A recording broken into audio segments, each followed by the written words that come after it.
Hi, everybody. We are live. Welcome to the Surrey School District's Mental Health 40 broadcast. My name is Daniel Toe. I'm a district principal with the Surrey School District in Education Services Specialty Programs.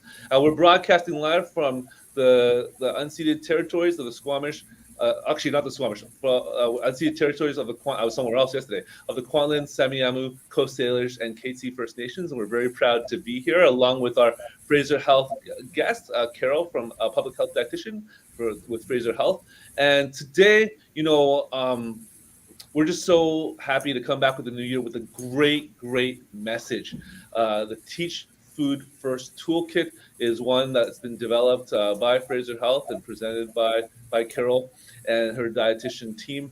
And it's curriculum for teachers. Now, if you're a parent, or if you are a relative or just a person interested in healthy eating and in teaching food first and having a positive relationship with food, this can also be for you. But it is focused on teachers and how to teach food first in your classroom. So I'll let Carol just oh, I forgot. See, Carol, I told you, live, sometimes you forget stuff. I want to welcome all the people watching on the Stigma-Free Society as well and on their broadcast. Whether you're watching now or watching after, we welcome you and thank you for joining our broadcast. If you have questions, wherever you are watching from, whether it's YouTube or Facebook or LinkedIn, you can ask questions in the comments, and then I will try and answer them and take a pause to answer them live. Now, Carol, please introduce yourself and introduce your role with Fraser Health and what you're going to be talking about today. Yeah, thank you so much, Daniel. So like Daniel said, I'm a public health dietitian with Fraser Health. I've been a registered dietitian for 16 years, and I'm really excited to be here because it's been a really exciting career for me as well as a dietitian. As we know, like nutrition is always changing, and there are more evidence emerges, and best practices evolve as well, right? So I'm really excited to be here today because there's been a big shift in how we talk about food and nutrition. This shift actually started with the release of the 2019 Canada's Food Guide, where prescriptive messages around portion sizes and number of servings. I think Daniel, remember, it used to be a rainbow, right? Yes. So that was removed, and so now there's more. Yeah, so now there's more emphasis on like the how and why we eat. So for example, like mindful eating or eating together. So in response to this change, the Ministry of Health, actually, not Fraser Health, Ministry of Health developed a new toolkit called Teach Food First. And that supports educators to teach food first, right? So meaning like using like a food exploration approach. And this toolkit is for K-8. And just like Daniel said, I know some of you who are watching today might not teach food and nutrition, but this presentation can still be very helpful because we all have to eat every day, right? Yes. So that means we all have to make food-related decisions every day. So how we think about food and our own belief about eating can have a real impact on our mental health. And this beliefs can also impact the language we use when we talk to kids about food and nutrition. Right? Yes. And so just before we begin, I just want to say that this toolkit may present entirely new ways of talking and teaching about food and nutrition to students. So just be gentle with yourself. You know, if this is not something you're used to, I mean, even as a dietitian, I've had to do a lot of unlearning and relearning as evidence and best practices evolve. So hopefully our discussion today can help you feel more comfortable and confident with this new way of talking about food and nutrition. Yeah, and before you get into it, I did have we always have a pre-discussion, right? And I almost think we should have recorded that and broadcast that because we talked about diet culture and, and even just the way we talk to kids about their well-being and how we present those things and how we even work with talk to our own kids about, finish your dinner and make sure you eat all of your food and things like that. And the Teach Food First toolkit, it presents a very different way to have a relationship with food. So I'm really looking forward to you presenting this. So go for it. I'll try to interrupt very little. I know the people who are watching me are probably laughing right now, but I will try to interrupt you very little. But please present. This information is so important. Yeah, and thank you for that. Yeah, all those really things I just mentioned are really important, and we're going to be talking about how that's affecting our relationship with food as well. So I just want to first ask you this question, Danielle. Yes. What's your favorite food-related memory? the favorite one. I think you asked me like what's my worst, but okay, before my No, favorite, your favorite. my favorite food memory is our birthdays, Mm, because whether it was I remember almost all my childhood birthday parties, which is very odd because it's from the 80s. But I remember and just even having birthdays with my kids, and celebrating together and enjoying whatever it is you order from whatever restaurant you're at or whatever meal you're having at home to celebrate a birthday. It's almost like an unfettered eat anything time, you're right. right? And so when you feel unfettered and you can just eat almost your favorite food, and also for birthdays they tend to make the favorite food of whoever's birthday it is, and so that's why I remember all of mine because all my favorite foods were there, right? So That's great. a Yeah. lot of, a Well, lot of, thank a lot of you. fried chicken and noodles. Yeah, that's really Awesome. yeah. Yeah. So, you're definitely not thinking about like the nutrition content of those food, No. right? You're thinking about the memories and being together with your family. So healthy eating is actually more than nutrition, right? It's also about that celebration, about family and culture and tradition as well. And we know food is much more than nutrients, right? Food not only support our physical health, and it also support our mental, social, and spiritual health as well, right? Yes. So it's really important that we allow our body to enjoy a variety of foods. Now, before I go into detail, I would like to show a brief videos of that kind of give an overview of what Teach Food First is about. So we're just going to see there. What influences what you eat? Taste, convenience, cost, family dynamic, tradition, culture, celebration, mood, and sometimes nutrition. For years, it's been common practice to teach children about nutrition. Concepts such as how food choices impact health, the role nutrients have in the body, which foods are healthy or unhealthy. But is this effective? Does it make children eat healthier now or later in life? The answer is probably not. Current best practice for teaching young children about food and nutrition is more about food and less about nutrition. It considers all the other factors that influence food choices and the role food plays in their life. The goal of teaching food and nutrition is to foster a positive relationship with food over time,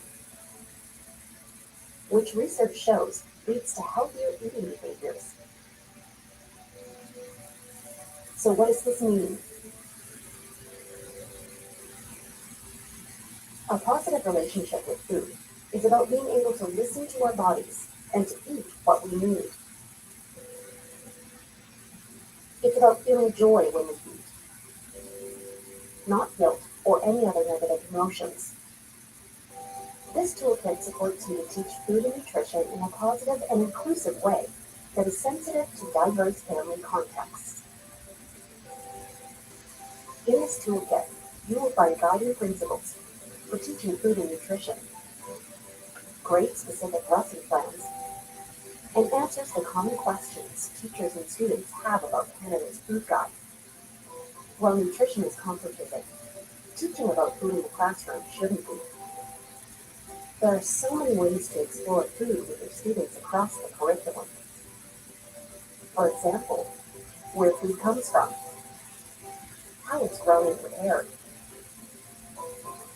eating with others, traditional foods and culture, community celebrations, exploring the sensory aspects of food, color, shape, texture, smell, and taste. This toolkit was developed by dietitians in consultation with teachers across BC and Indigenous knowledge keepers. Inspired to learn more? Check out the toolkit at teachfoodfirst.ca. So yeah, as you can see from this video, this toolkit really encouraged educators to put that health and nutrition agenda aside, right, in order to allow for more space for exploration and just curiosity around food in the classroom. And that's because from the research, we know that providing students with those positive experiences can really help build their comfort and skills with food. And it's a better starting point for learning for this age as well. Awesome. Yeah. So this is the website for Teach Food First, and it is actually housed under the Healthy Schools BC website. The whole toolkit is entirely online, and it has a lot of lesson plans and resources that really connects with Canada's Food Guide as well as the BC curriculum. Just like the video said, they are grade specific and age appropriate, and consider equity and cultural inclusivity, which is really important, as we know Surrey is one of the most diverse community, right? Yes. Yeah, and it also uses strength-based approach, and that's really important for children's social and emotional learning Absolutely. as well. Absolutely. Okay, so you might ask, then why use a food exploration approach and teach food first? So, from research, we know that telling a child that eating certain foods are healthy or unhealthy, or they must eat a certain way to be healthy, can actually lead to stress and anxiety, particularly if they have not yet learned to accept those foods, right? Mm-hmm. It's also not developmentally appropriate because we know children are concrete thinkers, right? They're very black and white. And it's not until age of 12 that they start to understand concepts such as, nutrition, right? And it's just like reading. Like, we wouldn't expect a child to pick up a book and just start to read, right? We will first teach them the alphabets and the words, and then move on to sentences and paragraphs, right? So similarly, like learning to eat a variety of food is also a process, and that, takes time, and each child kind of learns at their own pace. Yeah, so, I really love this toolkit because it really encourages educator to kind of meet students where they're at, and really encourage students to get more familiar with different foods and building food skills, and that can really help them build that positive relationship with food over time. Yeah, I like it that it's changed. Like, why? Just before you get into the rest of the why do you think that changed? Or you probably know why. Actually, I don't know why. If someone asked me, like, why do you think? I'm like, I don't know. Like, why did that change? Like, because teaching nutrition, like, since forever. Like, I taught PE before. We taught, here are the 3 square meals a day. Here are the different food groups. Here's the rainbow guide of like how many calories you should be consuming every single day, right? And that's still on like food. In menus, if you go to like McDonald's or something, it's like the average individual should eat 2,000 calories a day. Like, do you know what I mean? And it's just yeah. So really, like I said, like those nutrition concepts are, has a lot of influences from diet culture as well. Unfortunately, right? We definitely don't want kids to be calorie counting. We want to go back to the basic and teach kids about food, where it comes from, what does it taste like, what does it smell like, how is it grown. Those are all really like basic pieces that are missing when we jumps right straight to how is it going to affect your health, right? Yeah. So this toolkit actually has like 3 main sections, and it has 3 guiding principles, and there's a whole section about lesson plans, and there's also FAQ section as well. Awesome. So let's just dive into the guiding principle a little bit. And the first one is take a positive, inclusive approach to food and eating, right? Kind of like you said, a lot of time we might be sorting food as healthy and unhealthy, but really moving away from that, just because, research shows, again, when we tell kids that foods are healthy, they tend to assume that, those are less tasty. And when we tell them, to avoid unhealthy foods, again, they feel like, those foods are tastier, and they're more, that makes those food more appealing, and children tend to eat more of those food when they have the chance, right? So instead of calling food healthy or unhealthy, we just want to kind of move away from that and just call food by its name, right? A cookie is a cookie. It's not bad food. It's not junk. It's not sometimes. So just recognizing that food has different nutrient content, and all food can fit to a part of our diet, right? And it's really important that we don't connect food choices with calories or weight, because that can reinforce that harmful dieting attitudes and behavior, which are major risk factors for disordered eatings and eating disorders. So when we're teaching this though, like how, because that calorie counting is very pervasive. Like if you, again, you go to McDonald's, I can tell you just, maybe I go to McDonald's too much, I don't know, but like I tell you how many calories are in chicken nuggets. I can tell you, like, because it's written on the menu. Yeah, It's like right yeah. there, Yeah, right? absolutely. It's there. It's everywhere. Like I said, like diet culture is everywhere. So it's a really great opportunity to have that conversation with the kids and say, hey, this is the reason why we don't want to look at those because Okay. food is way Yeah. more than just the calorie, right? Yeah. It has so much more, and it's okay to eat, chicken nuggets. Yeah. It is. It's part of that eating. Yeah. We're not saying to eat it every day, right? But it's okay, and to enjoy it and not feel guilty or have any negative feelings towards it. Yeah. Okay. So it's a really important to celebrate all the ways that food supports our not just our physical health but our social, mental, and spiritual well-being as well. Yes. Okay, and the second guiding principle is it's about understanding that adults and children all have different jobs in feeding and eating. It's that concept of division of responsibility. This is a tool developed by Ellen Zatter, who's a dietitian Hmm. and internationally recognized expert on feeding and eating. And so at the school setting, right, adults and educators are typically responsible for the when and the where, and the caregivers and parents are provide the what, right, and the students are responsible for whether and how much to eat. And this is such a great concept because it really just help take the pressure off everyone, right? Hmm. Like to know that we all have a job, and what that job is, meaning like you don't have to try to convince your child to take one more bite because Yeah. that's their job to decide how much they want to eat, right? And you don't have to ask your child like what they want to eat for dinner because again that's a parent's job. So it's Yes. just a really great tool to have. I like that uh, tool. yeah, and one way to help students foster that positive relationship with food is to increase their familiarity with that food, right? So Yeah. it's really important to offer that repeat exposure in a pressure-free manner, right? So pressure could be like something like telling them to like just take one more bite, or eat your vegetables, or like eat all your food before you have your dessert, right? So those kind of a pressure we know like can tend to backfire and doesn't really help them to learn to like new foods in the long term. And yeah, so if you can even think back of a time when you're a child that, you know, um, when you were pressured to eat a certain food.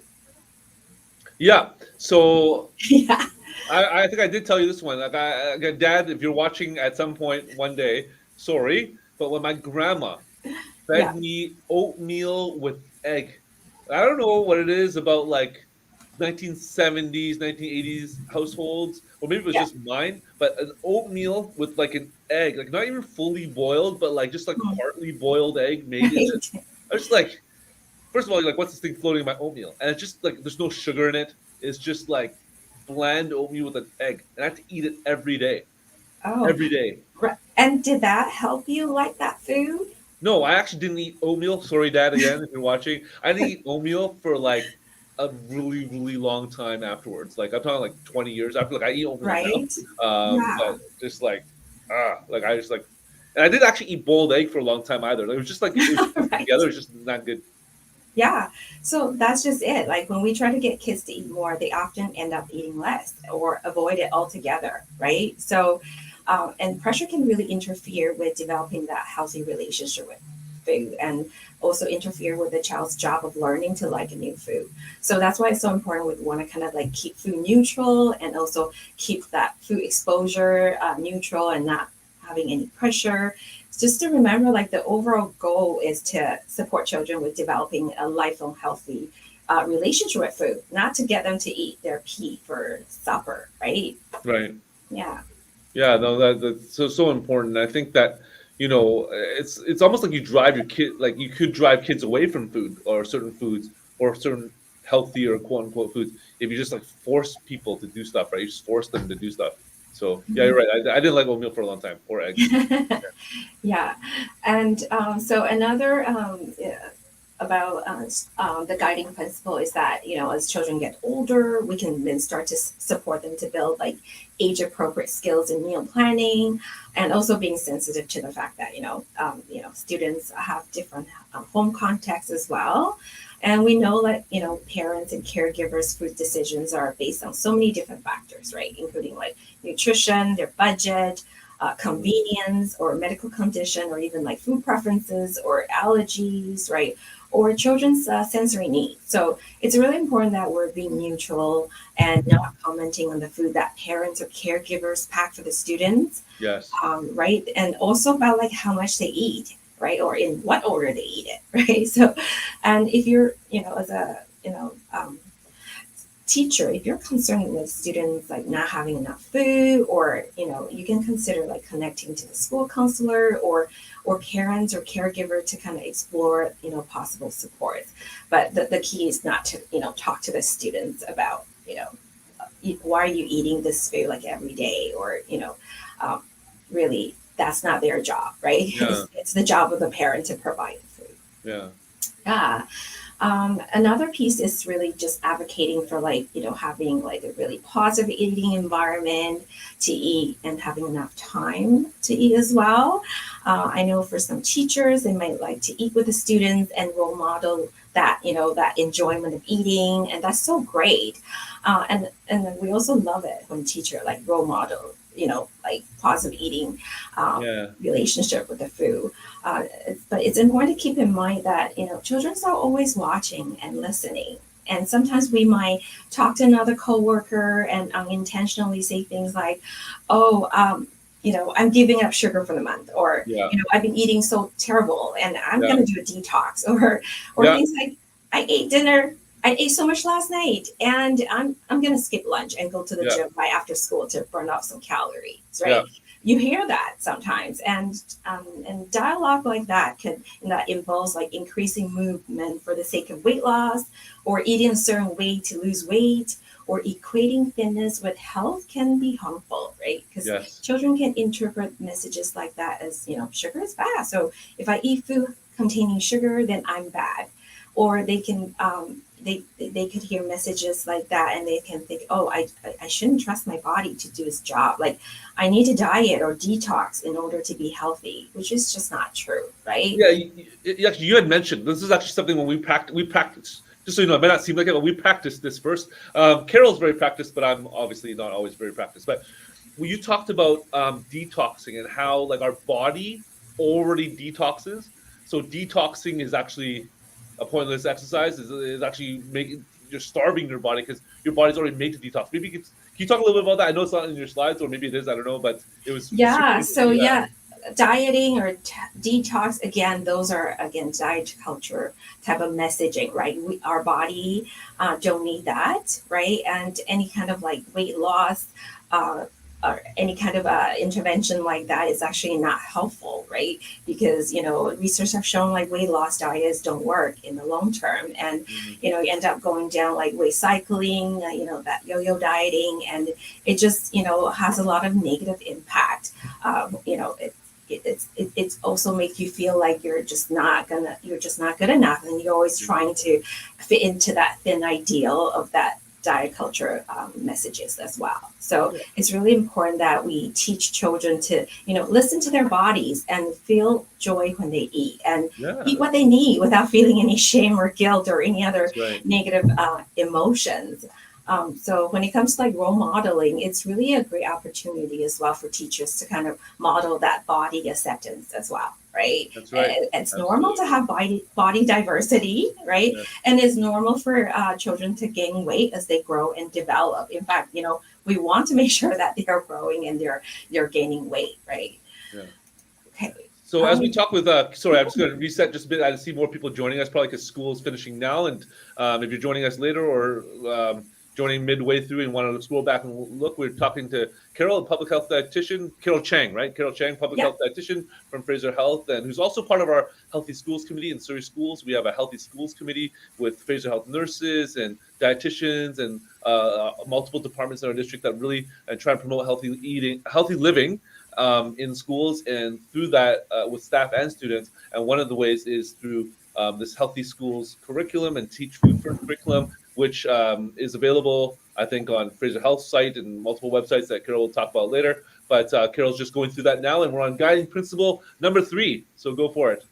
Yeah, so the third guiding principle is to connect food to students' lived experiences, and that really help create learning opportunity that are more meaningful and engaging, right? So like using activities that engage students with food in tangible ways rather than talking about healthy habits, right? So for example, like helping students build experiences and skills related to like growing, identifying, or harvesting or preparing foods.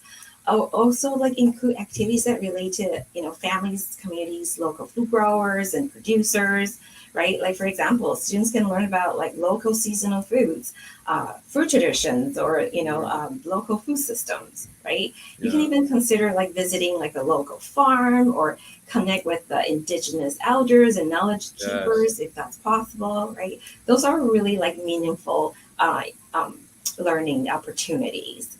And lastly, the information in this toolkit is, can be adapted and depending on your student population. And it's not meant to take the place of religious and cultural beliefs and practices around food and eating. Okay, so this is the exciting part. Part 2 of the toolkit.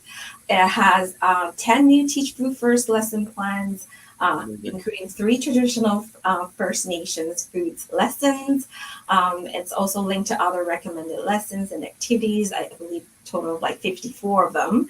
And they all have been vetted by dietitians and teachers to align with the guiding principles that we just discussed. Amazing. And if you go on the website, it's under the Healthy Schools BC's website. You just do a quick Google search for Teach Food First. It will lead you right there. And in this section, you can search by grade levels, or you can search by category, such as, traditional food or mindful eating. You can even search by keywords, such as like, if you're doing some lesson around water or vegetables or fruits, you can search by keywords as well. Amazing. Yeah. Another really important piece to know is that the BC Physical and Education and Health Education curriculum elaboration have also been revised to align with its Teach Food First guiding principles. Amazing. Yeah, so I just want to take a look at some example of the changes in the curriculum elaboration. You can see like for the grade 1 and grade kindergarten, the old elaboration kind of looked at like what types of choices can you make for your health and well-being, right? Like I don't know about you, but I have a kindergartner at home and he's still trying to figure out how to tie his own shoelaces, let alone deciding what types of choices he can make for his health and well-being, right? So the new elaboration is definitely more developmentally appropriate. It's looking at examples of ways to explore a variety of foods. As we know, children are body-based learner, right? They learn by using their different senses. So, exploring food by the color and texture and the shape and the smell is definitely more appropriate. Here's another example of the O elaboration for grade 4. You notice that there are a number of servings have been removed to align with the new Canada's food guide, and we now encourage students to eat a variety of food. And in grade 5, if you're looking at the new elaboration, you notice that looking at food choices that support health now includes foods that are part of our culture, right? That family tradition and celebration piece. Is also important. And also looked at including foods that are less nutrient dense, right? So the foods that actually provide the enjoyment, comfort, and energy. Awesome. Yeah. Well, those are big changes, right? Like this is just really more, Absolutely. right? Like helping kids, again, building that positive relationship with food as opposed to do this, right? Yeah, absolutely. Yeah. And if you're looking at the new elaboration for grade 8, you might notice there's now language around like influences on food choices, right? With the social media out there, like advertising is huge. Diet culture messages are everywhere, right? So it's important that, that they talked about this in this curriculum elaboration. And, Daniel, you mentioned about diet culture and, it's actually a set of harmful beliefs about bodies and eating, right? Diet culture believes that thin bodies are the most desirable and healthy bodies, which we know is not true, right? Like thin bodies can get sick as well, and larger bodies can be healthy, right? Yeah, and diet culture also makes us believe that eating a certain way is good or bad, right? Or Yeah. eating healthy will produce a healthy body. But in fact, we know that if we all ate the exact same foods, we'll still have very different health outcomes, right? Yes. Yeah. So diet culture can show up in schools, when we're teaching kids to like sort food into two different categories. For example, like good versus bad, or healthy versus unhealthy. Or when we're doing assignments that require, we ask kids to like track their food intake or count their calories or try different diets. Those are all kind of diet culture showing up. And another way that diet culture kind of influences us is the idea that our weight is completely within our control, when in fact that our Right. body size is actually primarily determined by genetics. Right. Yeah, and there are also like factors outside of our control, like stress or whether we experience discriminations and stigma, or the environment where we live Yeah. and work, right? Even socioeconomic, right? Like, Absolutely. I made fun of, again, Dad. This is my apology to my father, who probably eats oatmeal like this every day still. But like, I grew up being able to, my parents fed us, Mhm. like, whether it was according to the Canada Nutrition Guide or however we're fed appropriately. So I'm actually maybe 4 inches taller than my dad, and I was, when my mom was alive, I was like 7 inches tall. Like just in my environment, I grew up more healthy, so I'm bigger than my parents who grew up a little bit more in poverty in Hong Kong, right? And so just even your social economic environment, judging a person's body size or judging the way they dress or judging the way they are, based on, oh, you must not be eating right or whatever. Well, you don't know what they can or cannot do at home, right? You're almost Yeah. sometimes you're judging by judging their food or their food choices, like what you talked about, commenting on kids' backpacks and what's in their food. You could be commenting on like their living environment, Yeah. and sort of making a negative connotation about that.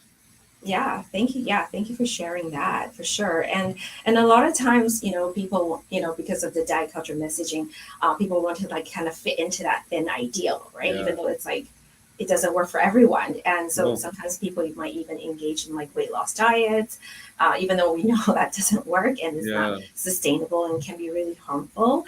And diet culture, it could harm people of all sizes, but especially people with larger bodies, right? It could cause shame in people who don't have that thin body or don't have the resources to eat like Yeah. healthy, or kind of like what you mentioned. Yeah. And we know that about 40 to 60% of the children and youth report being unhappy with their bodies. And we also know that Sorry, what did you say? 40-60%? 40 to 60% of the children, yeah, so like Wow. two-thirds I of the didn't know kids, that stat. Wow. yeah, they are unhappy with their body. And weight-based bullying is the most common forms of bullying in schools, right? And the stats for eating disorder, it Wow. just continued to rise, especially in the last 2 years during the pandemic. Wow. That's horrible. Wow. Right. And that's why it's so important to really, take a look at the mental health of the children, and really looking at how the language we use around food and body can have an impact on their mental health, right? Mm. Yeah. So yeah, another thing I want to highlight is the key resource from Teach Food First. It's great. It's about teaching and talking to students about food and nutrition, right? It really gives like example of like how to use a food exploration approach to food and nutrition education. So here's an example, because you probably cannot see on the screen here. So instead of teaching students to focusing on like making food choices to limit the risk of chronic diseases or other negative health outcomes, try to talk about, what food gives us now in the present moment. Because, the idea that food choices can cause disease is oversimplified, right? Yeah. Just kind of like what you mentioned about like different social determinants of health, right? That has way more impact.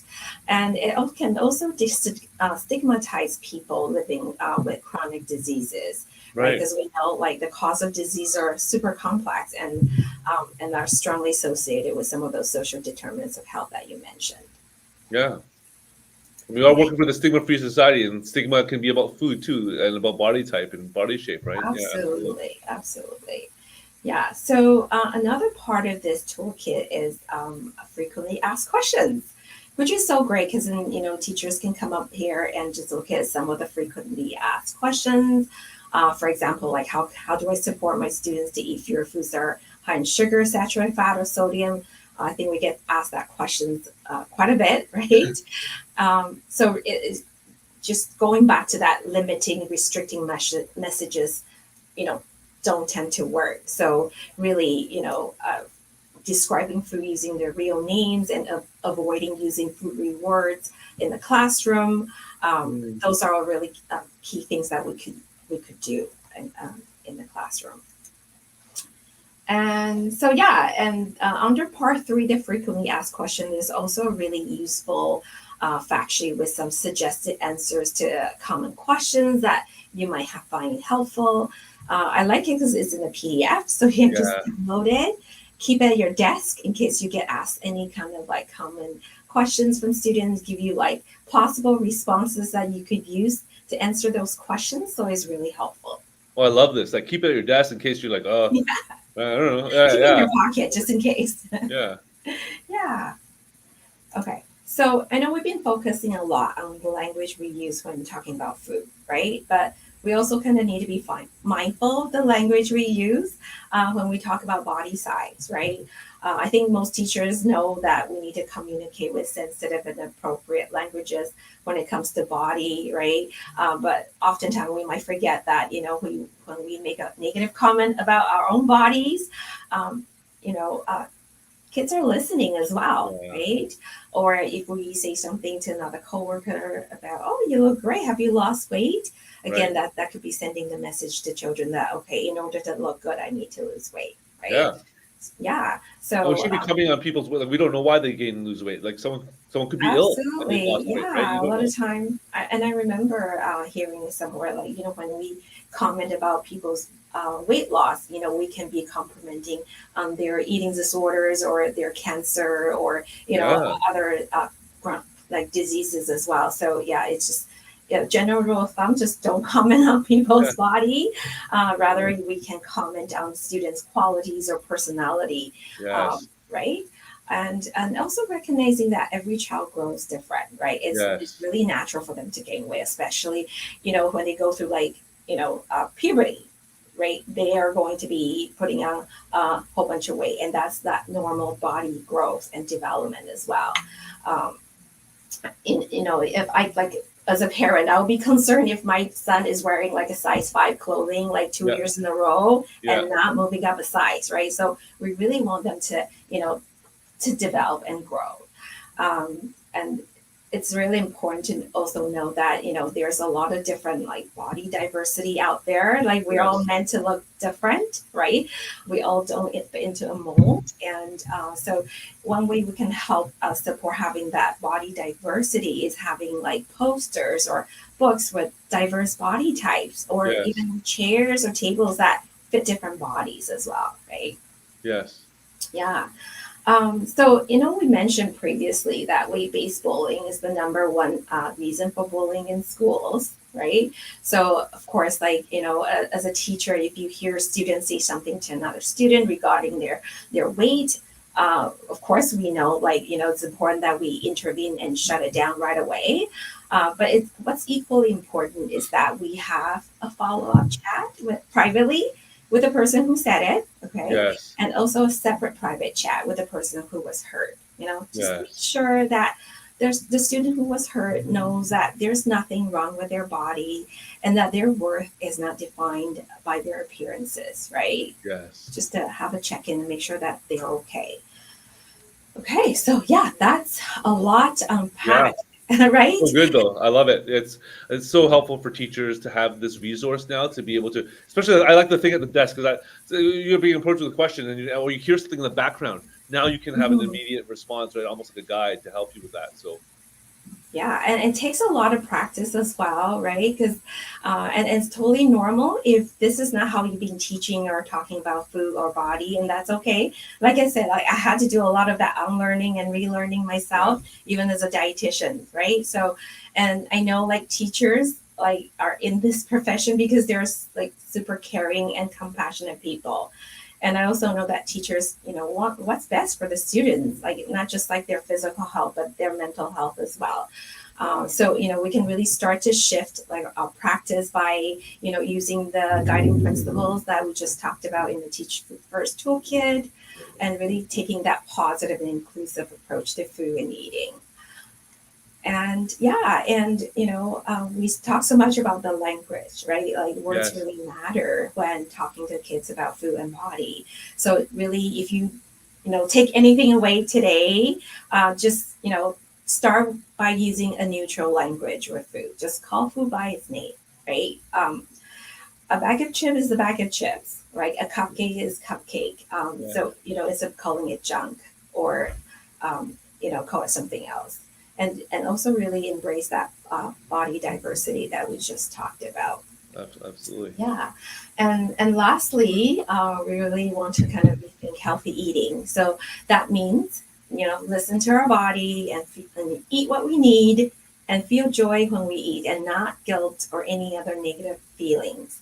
Right? Again, the goal here is to help children develop that positive relationship with food and their body that would support them into adulthood.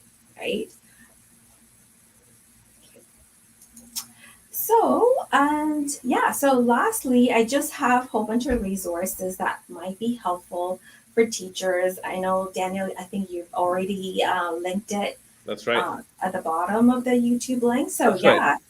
It's at the bottom of the description of the YouTube, and I think the Facebook one, and wherever there's a description of what this is, there's those links there. But also, you said we could provide the slides, and then I'll turn them into a PDF, and then my staff will load it onto the surreyschools.ca/mental health website, so it becomes a resource. Again, we have other Fraser Health resources there as well about vaping and those things as well. So really thankful for the resources that you folks provide, and this will be another one. And those links on the PDF should be active as well, so you should be able to see those there as well. Awesome. Yeah, thank you so much. And I know February 1st to 7th is coming up. It's the Prevention Eating Disorder Awareness Week. Yeah. And so I just want to point out the very last link is the National Eating Disorder Information Center. It's a great resource if you have students that are dealing with disordered eating behaviors, or even like eating disorder. Is a great, they have a free hotline that is really helpful as well. Yeah. Okay. That's great. Well, Okay, so I don't. yeah, that's it. I don't see any questions in the chat, and I've asked some questions. But I think if teachers, you have any questions, you can always email me, and I'm on the committee again, the Healthy Schools Committee and Carol's on that committee as well. So I'm sure I can pass it on to her or any of our Healthy School nurses if it's a health question as well. And so if you want to email me, my information should be at the bottom of the YouTube description, and if not, I'll add it later on. But Carol, any final words before we end? You're actually right on time. It's like 3:57, and we're supposed to end at 4. Oh, It's perfect. Right on time. perfect. Perfect timing. Any final words at all that you want to say? No, just thank you so much for the opportunity, and I really encourage everyone to check out the Teach Food First. The website is right on the slide, so yeah, try it out. If you have any questions, feel free to reach out. So definitely, yes. Please go to the healthyschools.bc.ca, Teach Food First. It's right there on the slide that you see there. And we'll also put this link as well on our surreyschools.ca/mental health website, so it's available in multiple places, so you don't have to remember it. Teachers, if you want to get hands on the Teach Food First curriculum, it's right there. Link, download it. It's provincially vetted by health and by education, so definitely freely use it in your classroom. It matches the PHE curriculum as well, so this is something that we encourage all staff, K-8 staff, to use, and you can even use it in your house. I know I'm going to try and practice some of these things as I work with my 7 and 11-year-old on having a healthy relationship with food. Carol, thank you so much for coming on and presenting this and just being so open. I know you, even in our district, you're willing to present to schools and talk to teachers about this as well. We put it in the memo, and we'll put it up again. And so Surrey school staff and anybody other school district staff watching, this is a really great resource. Please use it.